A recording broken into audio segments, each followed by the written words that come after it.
By now, you've probably heard of Bitcoin, but a lot of you are probably thinking, what even is that? I personally am thinking that, so we brought in Rich Brooks with Flight New Media to sort of help us navigate this. Thanks for coming in. Always a pleasure to be here. So at the end of this, do you think people are going to be investing in Bitcoin? I hope not. I mean, not that I don't want them to invest in Bitcoin, but it's not like you're going to learn enough about this in a 5-minute segment to really understand what Bitcoin is. We just want to kind of paint a picture for people, but this is an investment, and you need to do your own due diligence. I'm not a financial advisor. I'm not good at the maths. You need to do your own research and figure out if it's right for you. You're a tech guy. That's why you're here, though. Yes. So what is Bitcoin? So that's a great question. Bitcoin has almost become like the Kleenex, meaning that it's the word that people use when they're talking about all different types of cryptocurrencies. So I think it might make more sense to answer the question, what is cryptocurrencies? So those are kind of like digital currencies, like a currency being like the dollar, the euro. So it's like that in many ways in the fact that it can be traded and traded for goods and products and such. But at the same time, it's also like a precious metal.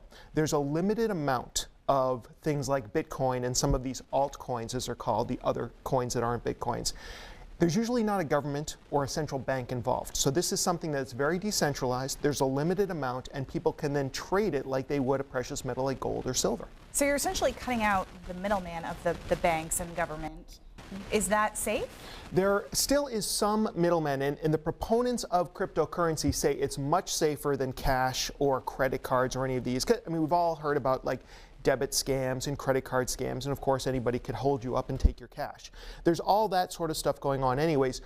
There's something called a blockchain, and these blockchains are like the ledgers of all the transactions. They're encrypted, all the information is decentralized, so the proponents say it's virtually uncrackable, meaning it's much safer than any current currency that we currently have. Okay, how do you even get Bitcoin? All right, so there's one cool way of getting it called mining. And I guess this goes back to, you know, the idea of gold. You mine for gold. You mine for Bitcoins.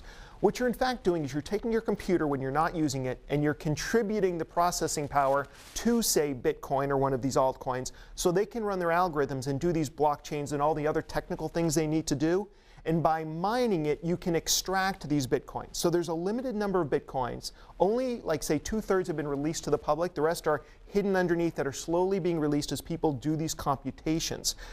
Unfortunately, although you might have been able to do it with any computer back in the day, now there's a lot more competition, and you really need a high-end computer with a strong graphics card to be able to do all this. So it's not really something that you're going to do on your laptop or your Performa or anything like that, any type of like typical computer you'd have lying around the house. You really need a strong gaming computer or something that's specifically made for mining.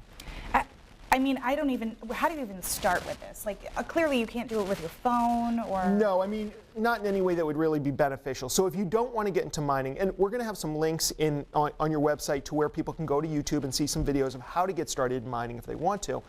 But you can, just like for gold and other currencies, there are exchanges. And so you can go to one of these exchanges and use real American dollars to buy Bitcoin or some of these other altcoins and just invest in them in the same way you would invest in real estate or gold or silver or any of these precious metals or even other currencies. So it's similar like that. You can just get invested for a small amount and buy fractions of a Bitcoin if you wanted to get started that way. And that's one way that you can kind of buy into this future.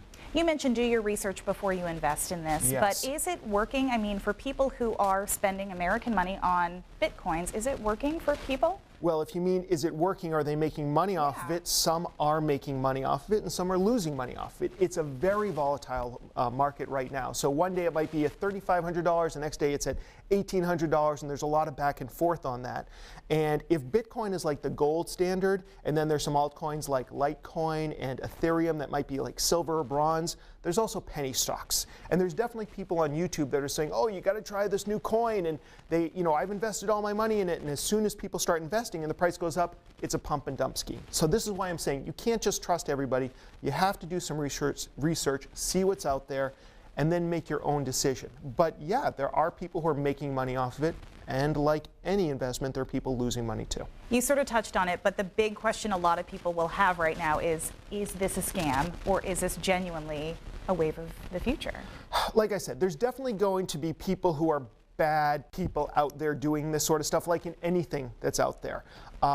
the more research I do, the more I'm intrigued by it, quite honestly, because Bitcoin is like gold in the fact that you wouldn't go down to the corner store and like try and pay for something in Bitcoin, but there are other cryptocurrencies that are more about real-time transactions, probably first online, but ultimately maybe in the real world. Imagine if Amazon started taking one of these altcoins as payment. That would legitimize everything, and a lot more people would be interested in this. Or even if Amazon decided to release their own coin, like an Alexa coin, and suddenly people are buying and trading this. The future of money is probably going to be digital, and cryptocurrencies is definitely one possibility. So yeah, I think that there's a lot of potential here, but do your due diligence. Right. A lot of information, but still so much more to figure out. Rich Brooks, thanks for chipping away at it for us. Pleasure to be here. And as he said, you can find those links on our website. We'll be right back.